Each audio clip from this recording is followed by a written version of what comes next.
नमस्कार जी सभी सेवकों को। हनुमान जी को प्रणाम। महान त्यागी बाबा जुंदे जी को प्रणाम। परमात्मा एक। आज आपण सेवकांनी घरासमोर मुख्य दाराजवळ कृपया दारू पिऊन येऊ नये अशी स्टिकर किंवा पाटी लावावी हा नियम सेवकांना का दिला गेला आहे याबद्दल माहिती जाणून घेणार आहोत।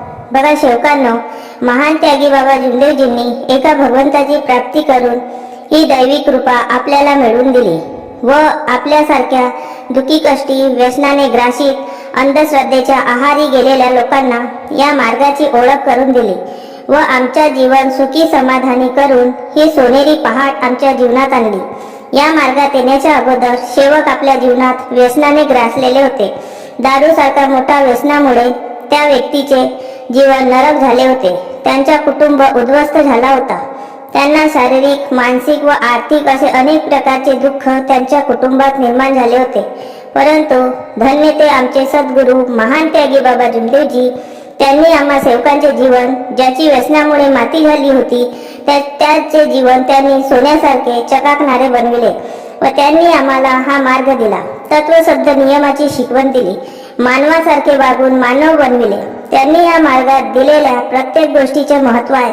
जेव्हा आपण नवीनच या मार्गाचा स्वीकार करतो तेव्हा आपल्याला मार्गदर्शक जी नियमावलीची पुस्तक देतात आणि कृपया दारू पिऊन येऊ नये असे लिहिलेले मंडळाचे सिम्बॉल असलेले एक स्टिकर देतात व त्याला आम्हाला आपल्या घराच्या मुख्य दाराजवळ समोरच ते स्टिकर किंवा त्या स्टिकरची फ्रेम केलेली पाटी लावायला सांगतात। याचे कारण असे की पाटी आपल्या दारासमोर लावली असल्यामुळे अनेक वाले लोक आहेत किंवा आपले सेवक आहेत त्यांना हे पटकन लक्षात येते की हे सेवकांचे घर आहे। ही पाटी म्हणजेच आम्हा सेवकांची ओळख आहे। या पाटीला वाचून कोणताही व्यसनी व्यक्ती आपल्या घरी सहजासहजी प्रवेश करत नाही।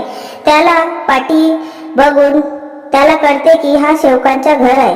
परंतु कधी कधी अचानक एखादा व्यसनी व्यक्ती आपल्या इथे आला असता त्याला बसायला सांगू नये, खाण्यापिण्यात देऊ नये व त्याला घराच्या बाहेर जाण्यास सांगावे। असे केल्यामुळे आपल्यावर कोणतेही दुःख येत नाही। तो आपल्या इथे आला ही सर्वस्वी त्याची चूक असते, कारण आपण पाटी लावलेली आहे व ती वाचून सुद्धा तो आतमध्ये प्रवेश करतो, याचा अर्थ ही त्याची चूक आहे। या पाटीमध्ये सुद्धा त्या दैवी शक्तीचा वास असतो। ही पाटी आपल्या दारासमोर लावली असली तर याचा अर्थ असा होतो की स्वयं भगवान बाबा हनुमानजी आपल्या घराची रक्षा करीत आहेत।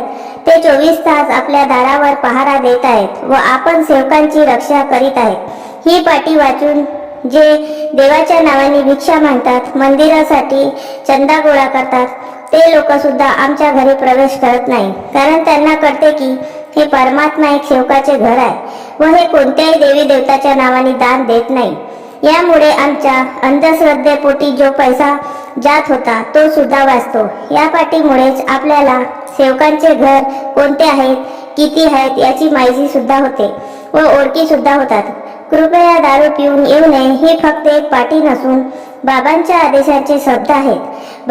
बाबांचे शब्द हे भगवंताचे शब्द असतात। म्हणून या पाटीच्या रूपात 24 तास जागृत दैवी कृपा आपल्या दारात उभी असते।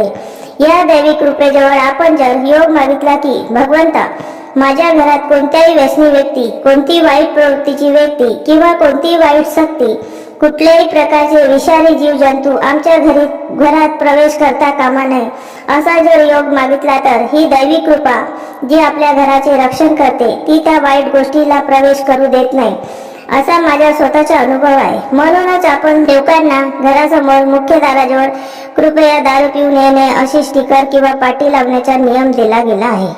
नमस्कार। माझे व्हिडिओ आवडले असल्यास माझ्या चॅनलला लाईक, शेअर व सबस्क्राईब करा। नमस्कार।